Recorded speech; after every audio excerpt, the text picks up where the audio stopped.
ಗುರುಭ್ಯೋ ನಮಃ. ಹರಿ ಓಂ. ನಾರಾಯಣಂ ನಮಸ್ಕೃತ್ಯ ನರಂಚೈವ ನರೋತ್ತಮಂ ದೇವೀಂ ಸರಸ್ವತೀಂ ವ್ಯಾಸಂ ತಥೋ ಗ್ರಂಥಮುದೀರಯೇ. ಮೋಕ್ಷ ಶಾಸ್ತ್ರ ಅನಿಸಿದಂತಹ ಶ್ರೀಮದ್ಭಾಗವತ ಪುರಾಣ ಎಲ್ಲ ಶಾಸ್ತ್ರಗಳ ಸಾರ, ಎಲ್ಲ ವೇದಗಳ ವ್ಯಾಖ್ಯಾನ, ಬ್ರಹ್ಮಸೂತ್ರಗಳ ಸಾರ, ಪುರಾಣ ರಾಜ ಎಂಬುದಾಗಿ ಪ್ರಸಿದ್ಧವಾದದ್ದು. ಅಂತಹ ಶ್ರೀಮದ್ಭಾಗವತದ ಸಪ್ತಮ ಸ್ಕಂಧದಲ್ಲಿ ಬರತಕ್ಕಂಥ ಒಂದು ವಿಶೇಷವಾದ ಪ್ರಮೇಯವನ್ನು ನಿಮ್ಮ ಜೊತೆಯಲ್ಲಿ ಹಂಚಿಕೊಳ್ಳುವ ಅವಕಾಶ ಒದಗಿ ಬಂದಿದೆ. ಸನಕಾದಿಗಳ ಶಾಪದಿಂದ ಜಯವಿಜಯರು ಹಿರಣ್ಯಾಕ್ಷ ಹಿರಣ್ಯಕಶಿಪುಗಳಾಗಿ ಹುಟ್ಟಿದ್ದಾರೆ. ವರಾಹ ರೂಪದಿಂದ ಹಿರಣ್ಯಾಕ್ಷನನ್ನು ಭಗವಂತ ಸಂಹಾರ ಮಾಡಿದ್ದಾನೆ. ಹಿರಣ್ಯಕಶಿಪುವಿಗೆ ಭಾಗವತೋತ್ತಮನಾದ ಪ್ರಹ್ಲಾದ ಮಗನಾಗಿ ಹುಟ್ಟಿದ್ದಾನೆ. ಆ ಪ್ರಹ್ಲಾದ ಬಾಲ್ಯದಿಂದಲೂ ಕೂಡ ಅಧ್ಯಾತ್ಮ ಪರವಾದ ಬಾಳು ಅವನದ್ದು. ಅವನು ಚಿಕ್ಕ ಬಾಲಕನಾದರೂ ಕೂಡ ಗೆಳೆಯರ ಜೊತೆಯಲ್ಲಿ ಆಟ ಆಡಿಕೊಂಡು ಜೀವನದ ಕ್ಷಣಗಳನ್ನು ವ್ಯರ್ಥ ಮಾಡಿಕೊಂಡವನಲ್ಲ. ಕಣ್ಮುಚ್ಚಿ ಭಗವಂತನನ್ನು ಹೃದಯದಲ್ಲಿ ಧ್ಯಾನ ಮಾಡ್ತಾ ಮೈಮರೆತು ಅಳ್ತಾ ಇದ್ದ, ನಗುತ್ತಾ ಇದ್ದ, ಕುಣಿತಾ ಇದ್ದ. ಭಗವಂತನ ನಾಮಗಳನ್ನು ನಿರ್ಲಜ್ಜವಾಗಿ ಎತ್ತಿ ನುಡಿತಾ ಇದ್ದ. ಇಂತಹ ಪ್ರಹ್ಲಾದ ಶಿಕ್ಷಣದ ವಯಸ್ಸು ಬಂದಾಗ ಹಿರಣ್ಯಕಶಿಪು ಅವನಿಗೆ ಶಿಕ್ಷಣದ ವ್ಯವಸ್ಥೆ ಮಾಡ್ತಾನೆ. ತನ್ನ ಗುರುಕುಲಕ್ಕೆ ಶುಕ್ರಾಚಾರ್ಯರು ಕುಲಪತಿಗಳಾಗಿದ್ದರು. ಅವರು ಇಲ್ಲದೇ ಇದ್ದಾಗ ಅವರ ಮಕ್ಕಳಾದ ಷಂಡಾಮರ್ಕರು ಅದರ ಉಸ್ತುವಾರಿಯನ್ನು ನೋಡಿಕೊಳ್ತಾ ಇದ್ದರು. ಪ್ರಹ್ಲಾದನನ್ನು ಹಿರಣ್ಯಕಶಿಪು ಷಂಡಾಮರ್ಕರ ಬಳಿಗೆ ಅಧ್ಯಯನಕ್ಕೆ ವ್ಯವಸ್ಥೆ ಮಾಡಿದ್ದಾನೆ. ಅವರಿಗೊಂದು ನಿರ್ದೇಶನ ಕೊಟ್ಟಿದ್ದಾನೆ. ಅಪ್ಪಿತಪ್ಪಿಯೂ ಇವನಿಗೆ ವೈಷ್ಣವ ಧರ್ಮದ ಶಿಕ್ಷಣ ಕೊಡಕೂಡದು. ಒಬ್ಬ ಯಶಸ್ವಿ ರಾಜಕಾರಣಿ ಆಗಲಿಕ್ಕೆ ಏನು ಬೇಕೋ ಅದನ್ನೆಲ್ಲ ಅವನಿಗೆ ಕಲಿಸಿಕೊಡಬೇಕು. ರಾಜನೀತಿ, ದಂಡನೀತಿ, ಅರ್ಥನೀತಿ ಇದನ್ನೆಲ್ಲ ಪರಿಚಯಿಸಿರಿ. ಆದರೆ ಅಪ್ಪಿತಪ್ಪಿಯೂ ಅವನು ಅಧ್ಯಾತ್ಮದ ಚಿಂತಕನಾಗಬಾರದು. ಹೀಗೆ ಧರ್ಮಾತೀತವಾದ ಶಿಕ್ಷಣದ ವ್ಯವಸ್ಥೆ ಅಂತ ನಾವು ಇವತ್ತೇನು ರಾಜಕಾರಣಿಗಳು ಹೇಳ್ತಾರೆ, ಪ್ರಾಯ ಅದನ್ನು ಮೊಟ್ಟ ಮೊದಲು ಹುಟ್ಟು ಹಾಕಿದವನು ಹಿರಣ್ಯಕಶಿಪು. ಅದನ್ನು ವಿರೋಧಿಸಿದ ಪ್ರಥಮ ವಿದ್ಯಾರ್ಥಿ ಆಂದೋಲನಕಾರ ನಮ್ಮ ಪ್ರಹ್ಲಾದ. ಇವತ್ತು ದೇಶ ವಿರೋಧಿ ಚಟುವಟಿಕೆಗಳಿಗೆ ವಿದ್ಯಾರ್ಥಿಗಳು ಬಲಿಯಾಗ್ತಾ ಇದ್ದಾರೆ ಅಂತ ನಾವು ಕೇಳ್ತಾ ಇದ್ದೇವೆ. ಆದರೆ ಪ್ರಹ್ಲಾದ ದೇವಭಕ್ತ, ದೇಶಭಕ್ತನಾಗಿ ಅಧ್ಯಾತ್ಮದ ಚಿಂತನೆ, ಶಿಕ್ಷಣ ಮಕ್ಕಳಿಗೆ ಬೇಕು ಎಂಬಂತಹ ಆಂದೋಲನವನ್ನು ಮಾಡಿದಂತಹ ಪ್ರಥಮ ವಿದ್ಯಾರ್ಥಿ ಅಂತ ನಾವು ಪರಿಗಣಿಸಬಹುದು. ಆ ಪ್ರಹ್ಲಾದನನ್ನು ಗುರುಗಳು ರಾಜಪುತ್ರ ಅನ್ನುವ ಶ್ರದ್ಧೆಯಿಂದ ಚೆನ್ನಾಗಿ ಕಲಿಸಿ ಸಿದ್ಧಗೊಳಿಸಿದ್ದಾರೆ. ತಂದೆಯಾದ ಹಿರಣ್ಯಕಶಿಪುವಿಗೆ ಮಗ ಪ್ರಹ್ಲಾದನ ಶಿಕ್ಷಣದ ಪ್ರಗತಿಯನ್ನು ನೋಡಬೇಕು ಅನ್ನುವ ತವಕ. ಅದಕ್ಕಾಗಿ ಪ್ರಹ್ಲಾದನನ್ನು ಕರೆಸಿದ್ದಾರೆ. ಪ್ರಹ್ಲಾದನನ್ನು ತೊಡೆಯ ಮೇಲೆ ಕೂಡಿಸಿಕೊಂಡು ಕೆನ್ನೆ ಸವರಿ ನೆತ್ತಿ ಮೂಸಿ ಮುದ್ದಾಡಿ, ಮಗು ಪ್ರಹ್ಲಾದ, ಗುರುಗಳು ಏನು ಹೇಳಿಕೊಟ್ಟಿದ್ದಾರೆ ಆ ಸಂಗತಿಯನ್ನು ಹೇಳು ಅಂತ ಕೇಳಿದಾಗ ಪ್ರಹ್ಲಾದ ಹೇಳ್ತಾನೆ, ಶ್ರವಣಂ ಕೀರ್ತನಂ ವಿಷ್ಣೋ ಸ್ಮರಣಂ ಪಾದಸೇವನಂ ಅರ್ಚನಂ ವಂದನಂ ದಾಸ್ಯಂ ಸಖ್ಯಮಾತ್ಮನಿವೇದನಂ. ಈ 9 ಬಗೆಯ ಚಿಹ್ನೆ ಉಳ್ಳ ಭಕ್ತಿ ಯಾವ ಗ್ರಂಥದ ಅಧ್ಯಯನದಿಂದ ಬರ್ತದೆಯೋ ಆ ಗ್ರಂಥವನ್ನು ಅಧ್ಯಯನ ಮಾಡೋದು ಉತ್ತಮ. ಇದು ನಾನು ಗುರುಗಳಿಂದ ಕಲಿತ ಸಂಗತಿ ಹಾಗೆ ಅಂತ ಹೇಳ್ತಾ ಇದ್ದಾನೆ. ಇದರ ವಿವರಣೆಯನ್ನು ಸ್ವಲ್ಪ ನಾವು ನೋಡೋಣ. ಪ್ರೀತಿ ಜ್ಞಾನಪೂರ್ವಕವಾದಾಗ ಅದನ್ನು ಭಕ್ತಿ ಅಂತ ಕರೀತಾರೆ. ತಂದೆ ಮಕ್ಕಳನ್ನು ಪ್ರೀತಿ ಮಾಡಿದಾಗ ಅದನ್ನು ವಾತ್ಸಲ್ಯ ಅಂತ ಕರೀತಾರೆ. ಮಕ್ಕಳು ತಂದೆ ತಾಯಿಗಳಲ್ಲಿ ಮಾಡುವ ಪ್ರೀತಿಯನ್ನು ಪಿತೃಭಕ್ತಿ, ಮಾತೃಭಕ್ತಿ ಅಂತ ಕರೀತಾರೆ.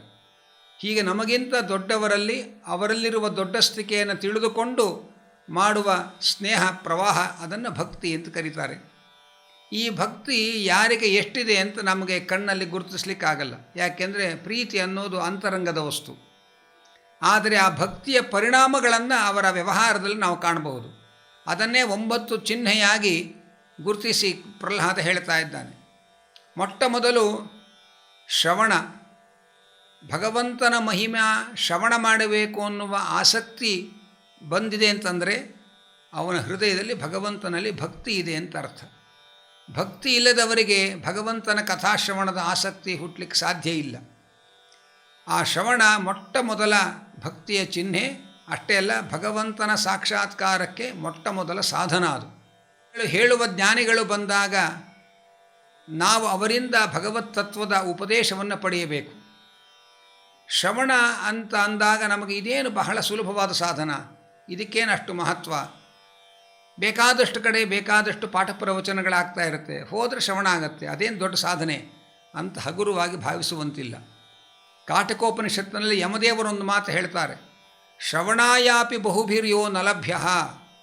ಭಗವಂತ ಕಣ್ಣಿಗೆ ಕಾಣಿಸಲ್ಲ ಅಂತ ಅಷ್ಟೇ ಅಲ್ಲ, ಅನೇಕ ಜನರ ಕಿವಿಗೆ ಬೀಳಲ್ಲ ಭಗವಂತ. ಹೇಳೋರಿಗೆ ಬಾಯಿ ಇದೆ, ಕೇಳೋರಿಗೆ ಕಿವಿ ಇದೆ, ಶ್ರವಣ ಆಗತ್ತೆ ಅಂತ ಅಂದುಕೊಳ್ಬೇಡಿ. ಯಮೈವೇಷವೃಣತೆ ತೇನ ಲಭ್ಯ. ಯಾರನ್ನು ತನ್ನ ಭಕ್ತನನ್ನಾಗಿ ಸ್ವೀಕಾರ ಮಾಡಿ ಯಾರಿಗೆ ತನ್ನ ಮಹಿಮಾ ಶ್ರವಣ ಮಾಡಿಸಬೇಕು ಅಂತ ಅವನು ಸಂಕಲ್ಪ ಮಾಡ್ತಾನೆ, ಅವರಿಗೆ ಭಗವಂತನ ಮಹಿಮಾ ಶ್ರವಣ ಭಾಗ್ಯ ಸಿಗ್ತದೆಯೇ ಹೊರತು ಶ್ರವಣ ಅನ್ನೋದು ಪುಕ್ಕಟೆಯ ಸಾಧನ ಅಲ್ಲ ಎಂಬ ಮಹತ್ವದ ಅಂಶವನ್ನು ಯಮದೇವರು ಕಾಟಕೋಪನಿಷತ್ತಿನಲ್ಲಿ ನಚಿಕೇತನನ್ನು ಕುರಿತು ಹೇಳುವಾಗ ತಿಳಿಸ್ತಾರೆ. ಆದ್ದರಿಂದ ಶ್ರವಣ ಅಂಥ ಮುಖ್ಯವಾದ ಸಾಧನ, ಭಗವದ್ ಅನುಗ್ರಹೈಕ ಲಭ್ಯವಾದ ಸಾಧನ. ಅದು ಭಗವಂತನೇ ಮನಸ್ಸು ಮಾಡಿ ಇವನಿಗೆ ನನ್ನ ಮಹಿಮೆ ಶ್ರವಣ ಮಾಡಿಸಿ ಉದ್ಧಾರ ಮಾಡಬೇಕು ಅಂತ ಅವನು ಸಂಕಲ್ಪ ಮಾಡಿದ್ರೆ ಮಾತ್ರ ನಮಗೆ ಶ್ರವಣ ಭಾಗ್ಯ ಸಿಗುತ್ತದೆ ಹೊರತು ಇಲ್ಲದೆ ಹೋದರೆ ಅಷ್ಟು ಸುಲಭವಾಗಿ ಸಿಗುವ ಸಾಧನ ಅಲ್ಲ ಇದು ಅನ್ನುವುದನ್ನು ಯಮದೇವರು ನಮಗೆ ವಿವರಿಸಿ ತಿಳಿಸ್ತಾ ಇದ್ದಾರೆ. ಅಂತಹ ಶ್ರವಣವನ್ನು ಮಾಡುವುದರಿಂದ ಆಗುವ ಪರಿಣಾಮ ಏನು ಅನ್ನೋದನ್ನು ಭಾಗವತ ಬಹಳ ಸುಂದರವಾಗಿ ಹೇಳುತ್ತೆ. ಯಾರು ಭಕ್ತಿಯಿಂದ ಭಾಗವತವನ್ನು ಅಂದರೆ ಭಗವಂತನ ಮಂಗಳ ಕಥೆಯನ್ನು ಯಾರು ಶ್ರವಣ ಮಾಡ್ತಾರೆ ನಿರಂತರವಾಗಿ, ಅವರ ಕಿವಿಯ ಮೂಲಕ ಭಗವಂತ ಅವರ ಹೃದಯದಲ್ಲಿ ಹೋಗಿ ಕೂತ್ಕೊಳ್ತಾನೆ. ಹೃದಯದಲ್ಲಿ ಕುಳಿತುಕೊಂಡವನು ಹೃದಯದ ಕಶ್ಮಲವನ್ನು ತೆಗೆದು ಸ್ವಚ್ಛ ಮಾಡ್ತಾನೆ. ಅವನೆಷ್ಟು ಹೃದಯವನ್ನು ಶುದ್ಧಿ ಮಾಡ್ತಾನೆ ಅಷ್ಟು ಇವನಿಗೆ ಜ್ಞಾನ ವೃದ್ಧಿ ಆಗತ್ತೆ, ಭಕ್ತಿ ಅಭಿವೃದ್ಧಿ ಆಗತ್ತೆ. ಇವನಿಗೆಷ್ಟು ಜ್ಞಾನ ಭಕ್ತಿ ಅಭಿವೃದ್ಧಿ ಆಗತ್ತೆ ಅದರಿಂದ ಪ್ರಸನ್ನನಾಗಿ ಇನ್ನಷ್ಟು ಹೃದಯವನ್ನು ಸ್ವಚ್ಛ ಮಾಡ್ತಾನೆ. ಅದರಿಂದ ಇನ್ನಷ್ಟು ಜ್ಞಾನ ಭಕ್ತಿಗಳ ಅಭಿವೃದ್ಧಿ, ಅದರಿಂದ ಮತ್ತಷ್ಟು ಮನಸ್ಸನ್ನು ಸ್ವಚ್ಛ ಮಾಡ್ತಾನೆ. ಹೀಗೆ ಅನೇಕ ಜನ್ಮಗಳಲ್ಲಿ ನಡೆಯುವಂತಹ ಒಂದು ಕ್ರಮ ಇದು. ಹೀಗೆ ಒಂದಲ್ಲ ಒಂದು ಜನ್ಮಕ್ಕಾಗುವಾಗ ಇವನ ಜ್ಞಾನಭಕ್ತಿಗಳು ಅಭಿವೃದ್ಧಿಯಾಗಿ ಪ್ರಸನ್ನನಾದ ಭಗವಂತ ಪೂರ್ತಿ ಹೃದಯವನ್ನು ಸ್ವಚ್ಛ ಮಾಡ್ತಾನೆ. ಆ ಸ್ವಚ್ಛವಾದ ಹೃದಯದಲ್ಲಿ ಭಗವಂತನ ಸಾಕ್ಷಾತ್ಕಾರವಾಗತ್ತೆ. ನೀರು ತುಂಬ ರಾಡಿಯಾಗಿದ್ದರೆ ಅಲ್ಲಿ ಸೂರ್ಯನ ಪ್ರತಿಬಿಂಬವನ್ನು ನೋಡಲಿಕ್ಕಾಗಲ್ಲ. ರಾಡಿ ಅಲ್ಲದೆ ಹೋದರೂ ನೀರು ಬಹಳ ಚಂಚಲವಾಗಿ ಹರಿದು ಹೋಗ್ತಾ ಇದ್ದರೆ ಅಲ್ಲೂ ನಾವು ಭಗವಂತನ ಸೂರ್ಯನ ಪ್ರತಿಬಿಂಬವನ್ನು ಕಾಣೋದಕ್ಕೆ ಸಾಧ್ಯ ಇಲ್ಲ. ಹಾಗೆ ನೀರಿನಲ್ಲಿ ಸೂರ್ಯನ ಪ್ರತಿಬಿಂಬ ಕಾಣಬೇಕಾಗಿದ್ದರೆ ನೀರು ನಿಶ್ಚಲವಾಗಿರಬೇಕು ಮತ್ತು ನಿರ್ಮಲವಾಗಿರಬೇಕು. ಹಾಗೆ ನಮ್ಮ ಹೃದಯ ನಿಶ್ಚಲವಾಗಬೇಕು, ನಿರ್ಮಲ ಆಗಬೇಕು. ಆಗ ಅದರಲ್ಲಿ ಭಗವಂತನ ಸಾಕ್ಷಾತ್ಕಾರ ಆಗತ್ತೆ, ಭಗವಂತನನ್ನು ಕಾಣಲಿಕ್ಕೆ ಸಾಧ್ಯ ಆಗತ್ತೆ. ಹೊರಗಿನ ಕೊಳೆಯನ್ನು ನೀರು ಸಾಬೂನುಗಳಿಂದ ತೊಳೆದು ಸ್ವಚ್ಛ ಮಾಡಿಕೊಳ್ಬಹುದು, ಆದರೆ ಹೃದಯದಲ್ಲಿರುವ ಕೊಳೆಯನ್ನು ಭಗವಂತನ ಮಹಿಮಾ ಶ್ರವಣದಿಂದಲೇ ತೊಳೆದುಕೊಳ್ಬೇಕು. ಶ್ರವಣ ಮಾಡಿದವರ ಅಂತರಂಗದಲ್ಲಿ ಬಂದು ಭಗವಂತ ಕುಳಿತು ಅವರ ಹೃದಯವನ್ನು ಸ್ವಚ್ಛ ಮಾಡ್ತಾನೆ ಅನ್ನುವ ಮಾತನ್ನು ತಿಳಿಸ್ತಾ ಇದ್ದಾರೆ ಭಾಗವತದಲ್ಲಿ. ಯಾವಾಗ ಭಗವಂತನ ಸಾಕ್ಷಾತ್ಕಾರ ಆಗತ್ತೆ ಆಗ ನಮ್ಮ ಸಂಸಾರಕ್ಕೆ ಕಾರಣವಾದ ಎಲ್ಲ ನಾನು ನನ್ನದು ಅನ್ನುವ ಮೋಹ ಮಮಕಾರಗಳ ಗ್ರಂಥಿಗಳು ಅದೆಲ್ಲ ಕಡಿದು ಹೋಗುತ್ತೆ. ಸಂಸಾರದಲ್ಲಿ ಬರಲಿಕ್ಕೆ ಕಾರಣಗಳಾಗಿರತಕ್ಕಂತಹ ಕರ್ಮ ಗ್ರಂಥಿಗಳೆಲ್ಲ, ಕರ್ಮದ ಗಂಟುಗಳು ಕಳಚಿ ಹೋಗುತ್ತೆ. ಭಗವಂತನ ಬಗ್ಗೆ ಏನೇನು ನಮಗೆ ಎಷ್ಟೇ ತಿಳಿದರೂ ಅನೇಕ ಸಂಶಯಗಳು ಗೊಂದಲಗಳು ಉಳಿದಿರುತ್ತೆ. ಆ ಎಲ್ಲ ಸಂಶಯಗಳು ಭಗವಂತನ ದರ್ಶನದಿಂದ ಪರಿಹಾರವಾಗತ್ತೆ. ಕರ್ಮಗಳಲ್ಲಿ 3 ಬಗೆಯ ಕರ್ಮ, ಅದು ಸಂಚಿತ ಕರ್ಮ, ಆಗಾಮಿ ಕರ್ಮ, ಪ್ರಾರಬ್ಧ ಕರ್ಮ ಅಂತ. ಅದು ಅರ್ಥ ಆಗಬೇಕಾಗಿದ್ದರೆ ಒಂದು ಉದಾಹರಣೆ ಕೊಡೋದಾದರೆ, ನಮಗೆ ಹೋದ ವರ್ಷದ ಬೆಳೆಯಲ್ಲಿ 10 ಮೂಟೆ ಅಕ್ಕಿ ನಮ್ಮಲ್ಲಿ ಸಂಗ್ರಹ ಇದೆ. 1 ಮೂಟೆಯನ್ನು ಬಿಚ್ಚಿ ಪ್ರತಿನಿತ್ಯ ನಾವು ಅಡುಗೆಗೆ ಬಳಸ್ತಾ ಇದ್ದೇವೆ. ಬರೋ ವರ್ಷ ಇನ್ನೊಂದು 10 ಮೂಟೆ ಅಕ್ಕಿ ನಮಗೆ ಬರುತ್ತೆ. ಈ 9 ಮೂಟೆ ಏನು ಉಳ್ಕೊಂಡಿದೆ ಉಗ್ರಾಣದಲ್ಲಿ ಅದನ್ನು ಸಂಚಿತ ಕರ್ಮ ಅಂತ ಕರೀತಾರೆ. ಮುಂದೆ ಬರುವಂತಹ 10 ಮೂಟೆ ಅಕ್ಕಿಯನ್ನು ಆಗಾಮಿ ಕರ್ಮ ಅಂತ ಕರೀತಾರೆ. ಯಾವ ಮೂಟೆ ಬಿಚ್ಚಿ ದಿನ ಬಳಸ್ತಾ ಇದ್ದೇವೆ ಅದನ್ನು ಪ್ರಾರಬ್ಧ ಕರ್ಮ ಅಂತಾರೆ. ಪ್ರಾರಬ್ಧ ಅಂದರೆ ಅನುಭವಿಸ್ಲಿಕ್ಕೆ ಆರಂಭ ಆಗಿರೋದು ಅಂತ ಅರ್ಥ. ಈ ಪ್ರಾರಬ್ಧ ಕರ್ಮವನ್ನು ಮಾತ್ರ ಉಳಿಸ್ತಾನೆ ಪರಮಾತ್ಮ.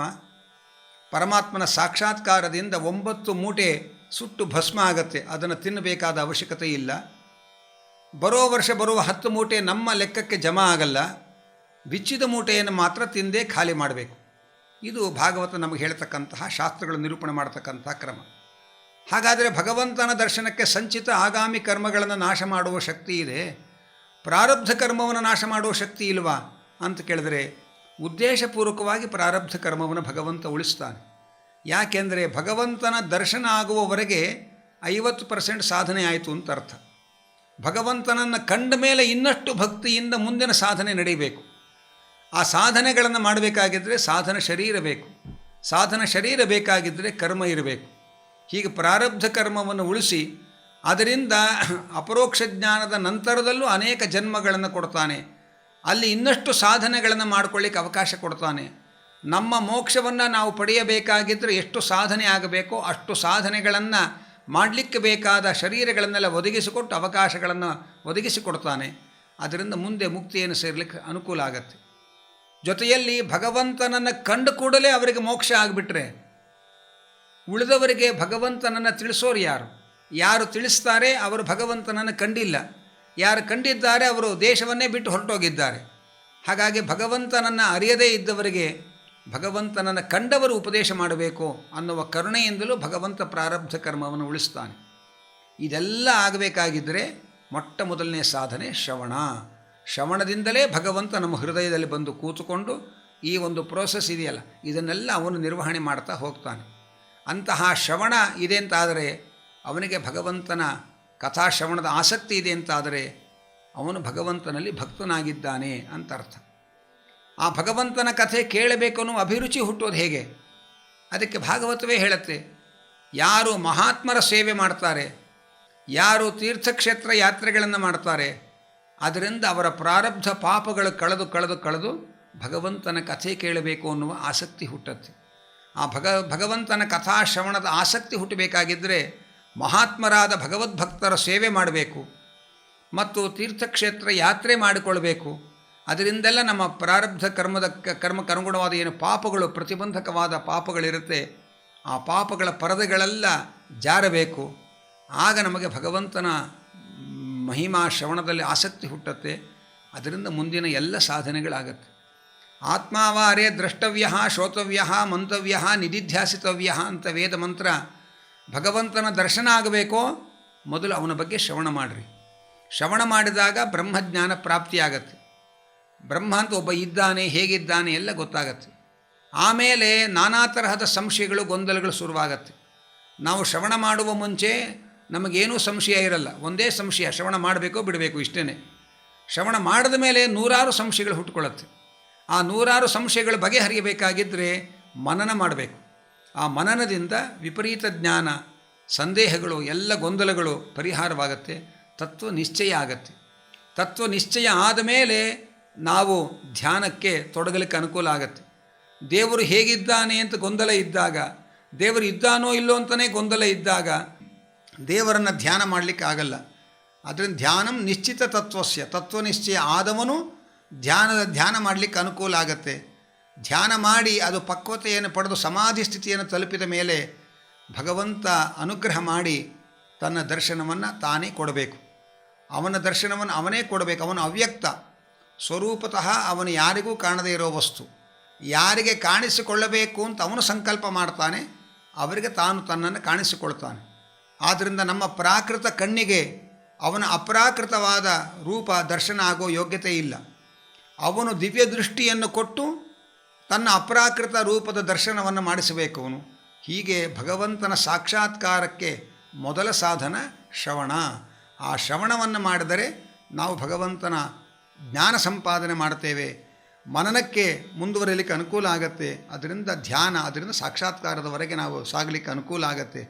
ಅಂತಹ ಶ್ರವಣ ಮೊಟ್ಟ ಮೊದಲ ಸಾಧನ ಎಂಬುದಾಗಿ ಹೇಳ್ತಾ ಇದ್ದಾರೆ. ಈ ಶ್ರವಣವನ್ನು ಯಾವಾಗ ಮಾಡಬೇಕು?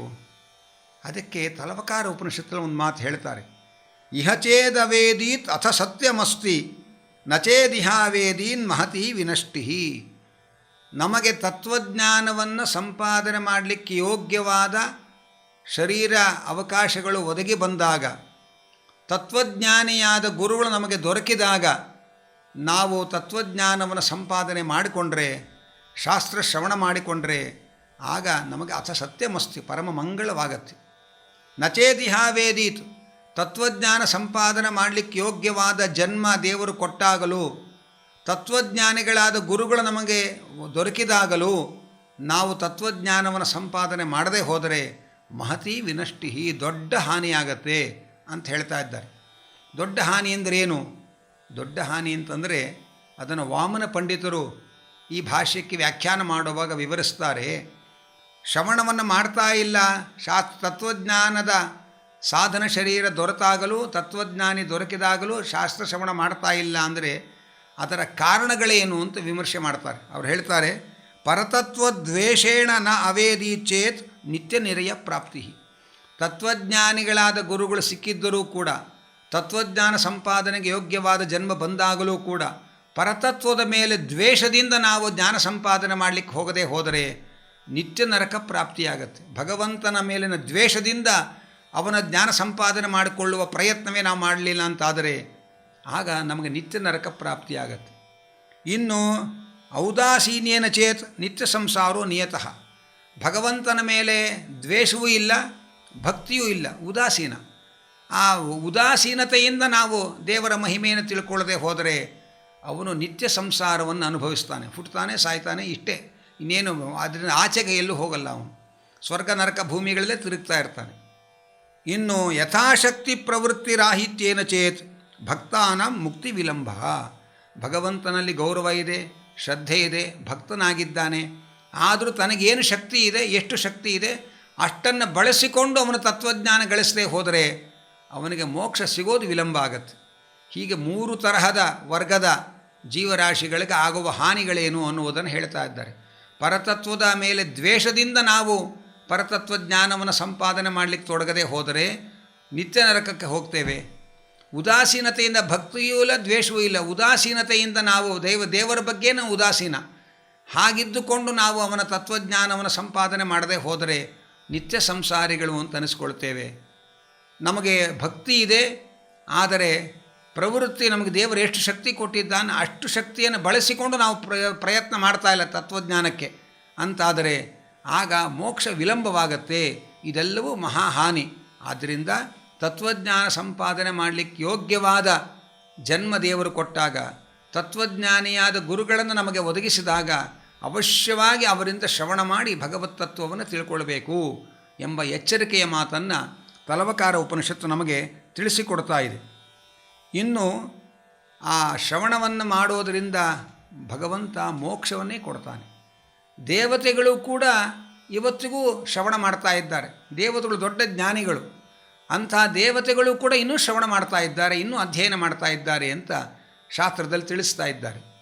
ಈ ಸಂದರ್ಭದಲ್ಲಿ ಆ ಶ್ರವಣವನ್ನು ಬ್ರಹ್ಮಜ್ಞಾನಕ್ಕೆ ಸಾಧನವಾಗುವ ಶ್ರವಣ ಒಂದು ಬೇರೆ, ಬ್ರಹ್ಮಜ್ಞಾನದ ಬಂದ ಮೇಲೂ ಶ್ರವಣ ಮಾಡಬೇಕು. ಬ್ರಹ್ಮಜ್ಞಾನ ಬಂದ ಮೇಲೆ ಮಾಡುವ ಶಾಸ್ತ್ರಶ್ರವಣ ಮೋಕ್ಷದಲ್ಲಿ ಆನಂದ ಅಭಿವೃದ್ಧಿಗೆ ಕಾರಣ ಆಗುತ್ತೆ.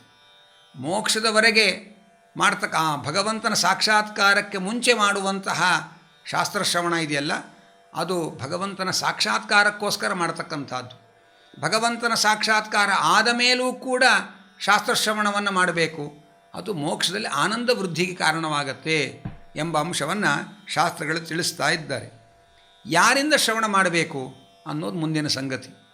ಅದಕ್ಕೆ ಹೇಳ್ತಾರೆ, ಮತಿ ಶ್ರುತಿ ಧ್ಯಾನ ಕಾಲ ವಿಶೇಷಂ ಗುರುರುತ್ತಮ ವೇತ್ತಿ ತಸ್ಯೋಕ್ತ ಮಾರ್ಗೇಣ ಕುರುವತ ಸ್ಯಾಧಿ ದರ್ಶನಂ. ಶ್ರವಣ ಮನನಗಳು ಬ್ರಹ್ಮ ಸಾಕ್ಷಾತ್ಕಾರಕ್ಕೆ ಅಂಗವಾದದ್ದು. ಅಂತಹ ಶ್ರವಣವನ್ನು ಹೇಗೇಗೋ ಮಾಡಿದರೆ ಅದು ಅಪರೋಕ್ಷ ಜ್ಞಾನಕ್ಕೆ ಸಾಧನವಾಗಲ್ಲ. ಅದಕ್ಕೆ ಶಿಷ್ಯರ ಸ್ವರೂಪ ಯೋಗ್ಯತೆಯನ್ನು ತಿಳಿದು ಗುರುಗಳು ಎಷ್ಟು ಕಾಲ ಶ್ರವಣ ಮಾಡಬೇಕು ಇವರು ಅನ್ನುವುದನ್ನು ತಿಳಿಸಿಕೊಡ್ತಾರೆ. ಅಂದರೆ ಒಬ್ಬ ಶಿಷ್ಯನ ಸ್ವರೂಪ ಯೋಗ್ಯತೆಯನ್ನು ತಿಳಿದ ಗುರುಗಳು ಒಬ್ಬೊಬ್ಬರಿಗೂ ಬೇರೆ ಬೇರೆ ನಿಯತ ಗುರುಗಳು ಅಂತಿರ್ತಾರೆ. ಆ ಗುರುಗಳು ಒದಗಿ ಈ ಶಿಷ್ಯನ ಸ್ವರೂಪ ಯೋಗ್ಯತೆ ಏನು, ಇವನು ಎಷ್ಟು ಕಾಲ ಶ್ರವಣಾದಿಗಳನ್ನು ಮಾಡಬೇಕು ಅನ್ನುವುದನ್ನು ಅವರು ತಿಳಿಸ್ತಾರೆ. ಅವರ ಉಪದೇಶದಂತೆ ಅಷ್ಟು ಕಾಲ ಶ್ರವಣಾದಿಗಳನ್ನು ಮಾಡಿದರೆ ನಾವು ಮೋಕ್ಷವನ್ನು ಪಡಿತೇವೆ, ಬ್ರಹ್ಮಜ್ಞಾನವನ್ನು ಮೋಕ್ಷವನ್ನು ಪಡಿತೇವೆ ಹಾಗೆ ಅಂತ ಇದ್ದಾರೆ. ಆದರೆ ಅಷ್ಟು ಕಾಲದವರೆಗೆ ಅಂಥ ಯೋಗ್ಯರಾದ ಗುರುಗಳು ಸಿಕ್ಕಿಲ್ಲ ನಮಗೆ. ಆಗ ಹೇಳ್ತಾರೆ, ಒಂದು ಪಕ್ಷ ಅಂಥ ಗುರುಗಳು ಸಿಗದೇ ಹೋದರೆ ಯಾರು ಶಾಸ್ತ್ರಶ್ರವಣವನ್ನು ಮಾಡಿದ್ದಾರೆ, ನಮಗಿಂತ ಜ್ಞಾನದಲ್ಲಿ ಅಧಿಕರಾದವರು, ಅವರಿಂದ ಶ್ರವಣವನ್ನು ಮಾಡಬೇಕು. ಸರ್ವಜ್ಞರಾದ ಗುರುಗಳಿಂದ ಶ್ರವಣಕ್ಕೆ ಅವಕಾಶ ಸಿಗದೇ ಹೋದರೆ ಸರ್ವಜ್ಞ ಕಲ್ಪರಾದ ಗುರುಗಳಿಂದ ಶ್ರವಣ ಮಾಡಬೇಕು. ಅಂಥವರು ಸಿಗದೇ ಹೋದರೆ ನಮಗಿಂತ ಯಾರು ಜ್ಞಾನದಲ್ಲಿ ಅಧಿಕರಾಗಿದ್ದಾರೆ ಅಂಥ ಗುರುಗಳಿಂದ ಶ್ರವಣ ಮಾಡಬೇಕು. ಈ ಜ್ಞಾನಕ್ಕೆ ನಮಗಿಂತ ಜ್ಞಾನದಲ್ಲಿ ಅಧಿಕರಾದ ಗುರುಗಳಿಂದ ಮಾಡುವ ಶ್ರವಣ ಇದೆಯಲ್ಲ, ಇದು ಏನು ಅಂದರೆ ನಮ್ಮ ಸ್ವರೂಪ ಯೋಗ್ಯತೆಯನ್ನು ಅರಿತ ಗುರುಗಳು ಸಿಗುವುದಕ್ಕೋಸ್ಕರ ಮಾಡತಕ್ಕ ಶ್ರವಣ. ಆ ಒಂದು ಯೋಗ್ಯತಾ ಸಂಪಾದನೆ ಮಾಡಬೇಕಲ್ಲ. ಯೋಗ್ಯ ಗುರುಗಳು, ನಮ್ಮ ಸ್ವರೂಪ ಯೋಗ್ಯತೆಯನ್ನು ಅರಿತ ಗುರುಗಳು ನಮಗೆ ಉಪದೇಶ ಮಾಡುವ ಕಾಲ ಬರಬೇಕಾಗಿದ್ದರೆ ಅಂಥ ಒಂದು ಯೋಗ್ಯತೆಯನ್ನು ಗಳಿಸಿಕೊಳ್ಬೇಕು. ಆ ಯೋಗ್ಯತೆಯನ್ನು ಗಳಿಸಿಕೊಳ್ಳುವುದಕ್ಕೋಸ್ಕರ ನಾವು ಅಂಥ ಗುರುಗಳು ದೊರೆಯುವ ಮುಂಚೆ ನಮಗಿಂತ ಯಾರು ಜ್ಞಾನದಲ್ಲಿ ಅಧಿಕರಾಗಿದ್ದಾರೆ ಅಂಥ ಗುರುಗಳಿಂದ ಶ್ರವಣ ಮಾಡಬೇಕು. ಆ ಶ್ರವಣ ಮಾಡಿದ ಅಂಥ ನಮಗಿಂತ ಜ್ಞಾನದಲ್ಲಿ ಅಧಿಕರಾದ ಗುರುಗಳು ಸಿಕ್ಕಿಲ್ಲ ಅಂತ ಇಟ್ಕೊಳ್ಳೋಣ. ಆವಾಗ ಏನು ಮಾಡಬೇಕು? ಅದಕ್ಕೆ ಹೇಳ್ತಾರೆ, ಅಂಥ ಕಡೆ ಅಂಥ ಅವಕಾಶ ಸಿಗದೆ ಹೋದರೆ ನಾವು ನಮ್ಮ ಜೊತೆಯಲ್ಲಿ ಯಾರು ಹೆಚ್ಚು ಸಾಧನೆ ಮಾಡಿಕೊಂಡು ಶ್ರವಣ ಮಾಡಿ ಸಂಪಾದನೆ ಮಾಡಿಕೊಂಡಿದ್ದಾರೆ, ನಮ್ಮ ಜೊತೆಯಲ್ಲಿ ಅವರು ಯಾರು ಹೆಚ್ಚು ಶ್ರವಣ ಮಾಡಿ ಜ್ಞಾನ ಗಳಿಸಿಕೊಂಡಿದ್ದಾರೆ ಅವರಿಂದ ನಾವು ಶಾಸ್ತ್ರವನ್ನು ಶ್ರವಣ ಮಾಡಬೇಕು, ಮಹಿಮೆಯನ್ನು, ಭಗವಂತನ ಮಹಿಮೆಗಳನ್ನು ತಿಳ್ಕೊಳ್ಬೇಕು. ಅಂಥ ಗುರುಗಳು ಸಿಗಲಿಲ್ಲ, ಆಗೇನು ಮಾಡಬೇಕು? ಆಗ ಸ್ವಯಮೇವ ಸಮಭ್ಯಸೇತ್, ನಾವೇ ಅಧ್ಯಯನ ಮಾಡ್ಕೊಂಡು ಹೋಗಬೇಕು ಎಂಬುದಾಗಿ ಹೇಳ್ತಾರೆ. ಅಂತೂ ಯಾವ ಕಾರಣದಿಂದಲೂ ಶ್ರವಣಾದಿಗಳನ್ನು ನಿಲ್ಲಿಸಬಾರದು. ಹೇಳುವ ಇಂಥ ಗುರುಗಳು ಸಿಗಬೇಕಾಗಿತ್ತು. ಇದು ಹೇಗೆ ಅಂತಂದರೆ, ನಾವು ನಮ್ಮ ಊರಿನಲ್ಲಿ ನದಿ ಸ್ನಾನದಲ್ಲಿ ನದಿಯಲ್ಲಿ ಸಂಧ್ಯಾ ವಂದನೆ ಮಾಡ್ತಾ ಇದ್ವಿ.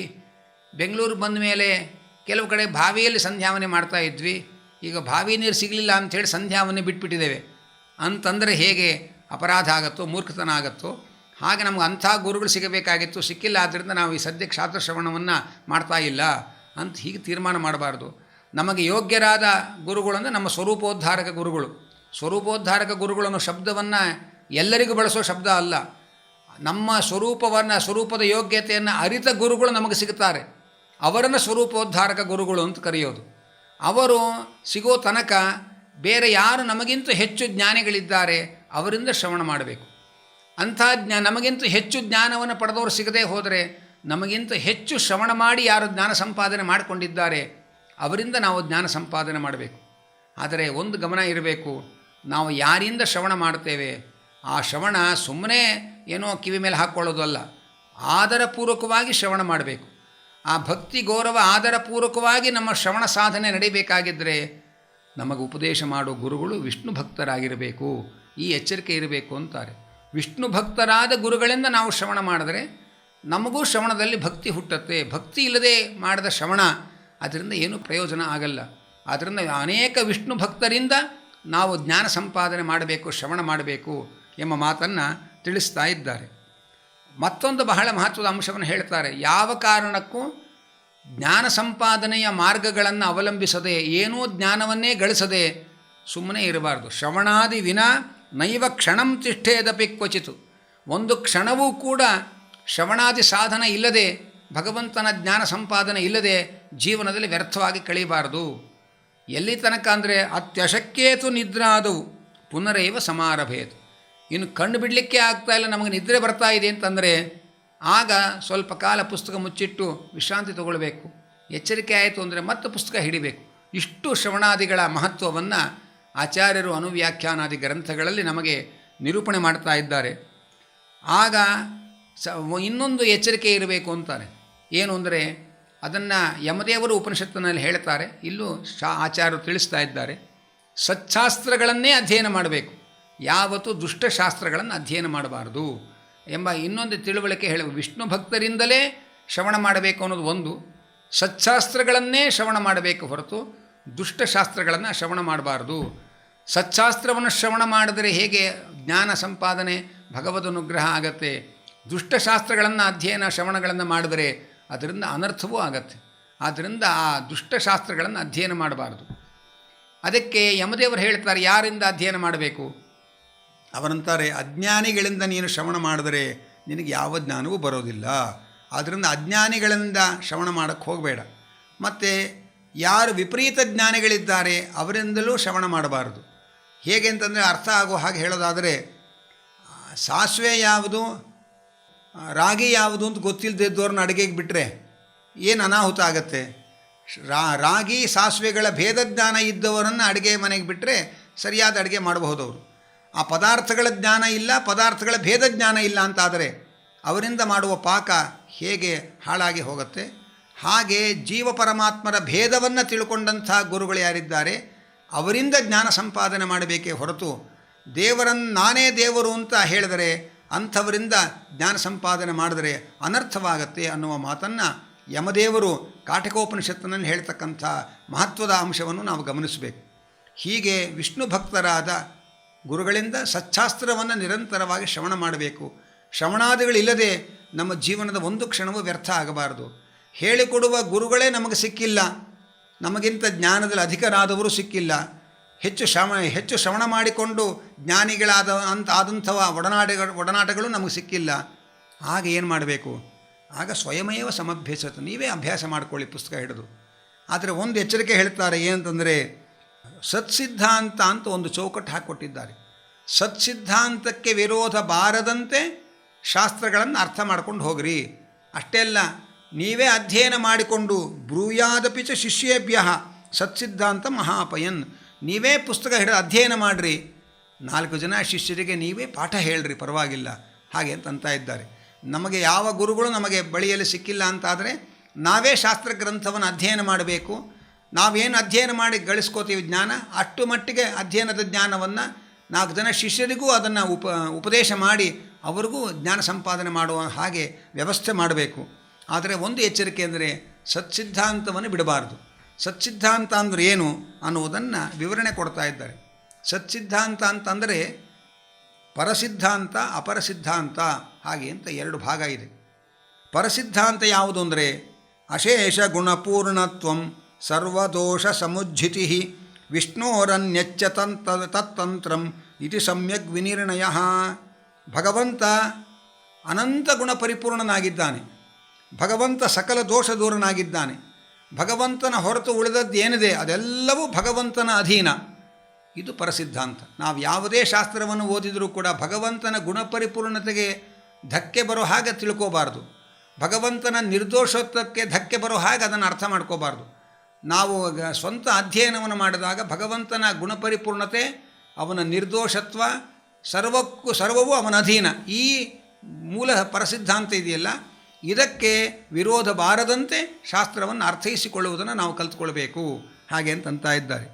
ಇದಕ್ಕೆ ಇನ್ನೊಂದು ಆನುಷಂಗಿಕ ಸಿದ್ಧಾಂತ ಅಂತ ಹೇಳ್ತಾರೆ. ಆನುಷಂಗಿಕ ಸಿದ್ಧಾಂತ ಅಂತಂದರೆ ಈ ಭಗವಂತ ಗುಣಪರಿಪೂರ್ಣ ಅಂತ ಹೇಳ್ತೇವೆ. ಜೀವ ಜಡಗಳಿಂದ ಭಗವಂತನಿಗೆ ಭೇದ ಇಲ್ಲ ಅಂತಾದರೆ, ಭಗವಂತ ಜೀವ ಜಗತ್ತಿನಿಂದ ಅಭಿನ್ನ ಅಂತಾದರೆ ಎಲ್ಲ ದೋಷಗಳು ಭಗವಂತನಲ್ಲಿ ಬರುತ್ತೆ. ಆಗ ಅವನಲ್ಲಿ ನಿರ್ದೋಷತ್ವ ಸಿದ್ಧ ಆಗಲ್ಲ. ಆದ್ದರಿಂದ ಭಗವಂತನ ನಿರ್ದೋಷತ್ವವನ್ನು ಸಮರ್ಥನೆ ಮಾಡಲಿಕ್ಕೆ ಉಪಪಾದಕವಾಗಿರತಕ್ಕಂಥದ್ದು ಆ ಜೀವ ಜಗತ್ತಿನ ಭೇದ ಪರಮಾತ್ಮನಲ್ಲಿರಬೇಕು. ಹೀಗೆ ಭೇದವು ಜೀವೇಶ್ವರ ಭೇದ ಏನಿದೆ ಇದೆಲ್ಲ ಆನುಷಂಗಿಕ ಸಿದ್ಧಾಂತ. ಅಂದರೆ ಪ್ರಧಾನವಾದದ್ದು ಭಗವಂತನ ನಿರ್ದೋಷತ್ವ, ಅದನ್ನು ಉಪಪಾದನೆ ಮಾಡಲಿಕ್ಕೆ ಬೇಕಾಗಿರ್ತಕ್ಕಂಥ ಜ್ಞಾನ ಅಂದರೆ ಭೇದ ಜ್ಞಾನ. ಈ ಭೇದವನ್ನು ತಿಳ್ಕೊಳ್ಳದೆ ಹೋದರೆ ಭಗವಂತನಲ್ಲಿ ಎಲ್ಲರಲ್ಲಿರುವ ದೋಷಗಳು ಬಂದುಬಿಡುತ್ತೆ, ಅವನಲ್ಲಿ ನಿರ್ದೋಷತ್ವ ಸಿದ್ಧ ಆಗಲ್ಲ. ಅವನು ಸ್ವತಂತ್ರ ಅಂತ ಒಪ್ಕೊಳ್ಳದೆ ಹೋದರೆ ಅವನು ಗುಣದೋಷಗಳಿಗೆ ಬಲಿಯಾಗ್ತಾನೆ, ಆವಾಗ ಅವನು ಗುಣಪರಿಪೂರ್ಣ ಅಂತ ಆಗೋದಿಲ್ಲ. ನಮ್ಮ ಗುಣದೋಷಗಳನ್ನು ತನ್ನಲ್ಲಿ ಬರದಂತೆ ತಡೆಯೋ ಶಕ್ತಿ ಇರಬೇಕು, ಎಲ್ಲ ಗುಣಗಳು ತನ್ನಲ್ಲಿ ಇರುವಂತೆ ನೋಡಿಕೊಳ್ಳುವ ಸಾಮರ್ಥ್ಯ ಇರಬೇಕು. ಅಂದರೆ ಸ್ವಾತಂತ್ರ್ಯ ಇದ್ದರೆ ಅವನು ಗುಣಪರಿಪೂರ್ಣ ಅಂತ ಅನಿಸ್ಕೊಳ್ತಾನೆ. ಈ ಗುಣಪರಿಪೂರ್ಣತ್ವಕ್ಕೆ ಪೋಷಕವಾದ ಸಿದ್ಧಾಂತ ಅಂದರೆ ಸ್ವಾತಂತ್ರ್ಯ, ನಿರ್ದೋಷತ್ವಕ್ಕೆ ಪೋಷಕವಾದ ಸಿದ್ಧಾಂತ ಅಂದರೆ ಭೇದ ಜ್ಞಾನ.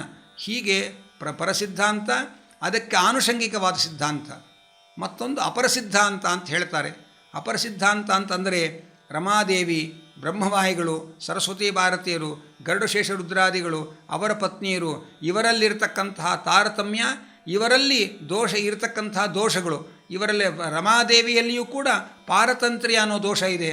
ಅವಳು ನಿರ್ದೋಷಳು, ಗುಣಪರಿಪೂರ್ಣಳು. ಆದರೆ ಭಗವಂತನ ಅಧೀನ, ಸ್ವತಂತ್ರ ಅಲ್ಲ ಅನ್ನುವ ದೋಷ ಮಾತ್ರ ಅವಳಲ್ಲಿ ಇರತಕ್ಕಂಥದ್ದು. ಗುಣಗಳಲ್ಲಿ ಬಹಳ ನ್ಯೂನತೆ ಭಗವಂತನಿಗಿಂತ ಇದೆ.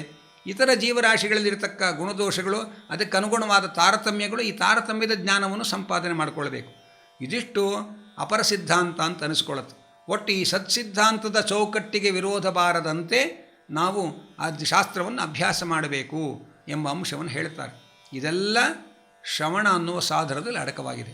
ಇಂತಹ ಶ್ರವಣವನ್ನೇ ಯಾರು ಮಾಡ್ತಾರೆ ಅವರು ಭಗವದ್ಭಕ್ತರು ಅಂತ ಗೊತ್ತಾಗತ್ತೆ.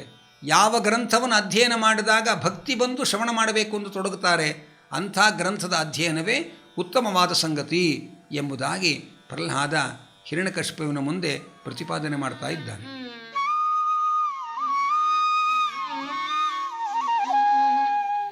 ಭಾಗವತದಲ್ಲಿ ನಿರೂಪಿತವಾದ ನವವಿಧ ಭಕ್ತಿಯ ಚಿಹ್ನೆಗಳಾದ ಶ್ರವಣ ಸಾಧನೆಯ ಬಗ್ಗೆ ಏನು ನಾವು ನಿರೂಪಣೆ ಮಾಡಿದ್ದೇವೆ.